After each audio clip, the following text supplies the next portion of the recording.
In this video, I'll show you how to get an EverWebinar schedule ID from the API. Stick around because by the end, you'll not only know exactly how to do this, but you'll also be ready to streamline your workflow in ways that will save you tons of time. It's a simple process, but knowing the right steps can make a big difference. First things first, to interact with the EverWebinar API, you'll need your API key. If you don't have it already, head over to the EverWebinar platform and grab it from the Settings or API section. This key will give you the access you need to pull the data from their servers. Next thing, once you've got your API key, it's time to make an API request. You'll want to call the getSchedule API endpoint. This is the endpoint that will provide you with the schedule details, including the schedule ID. You'll need to send a GET request to the EverWebinar API with your API key in the authorization header. Be sure to include any other required parameters depending on your specific request, like your webinar ID. Now, the third thing, you'll receive a JSON response from the API. Within this response, you'll see a schedule_ID field.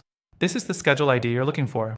You'll use this ID in other API calls or for internal purposes, like linking the schedule to a marketing campaign or tracking it in your database. Next, let's talk about some potential issues. Sometimes, the API might return an error if there's a problem with your request or if the schedule doesn't exist. In these cases, double-check that the webinar ID you're using is correct and that the authorization header is properly formatted. If you're still having trouble, make sure the API endpoint is correct and that you haven't hit any rate limits. The fourth thing, you can automate this process for future schedules. With the API, you don't have to manually fetch this data every time. By setting up a cron job or using a scheduling service, you can automatically retrieve your EverWebinar schedule ID and keep your systems in sync. To wrap it up, using the EverWebinar API to get your schedule ID is straightforward once you've got the API key and know the right endpoint. Just keep in mind the potential pitfalls like formatting errors or rate limits, and you'll be good to go.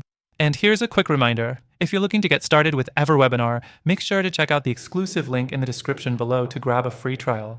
You'll get bonuses that will help you hit the ground running.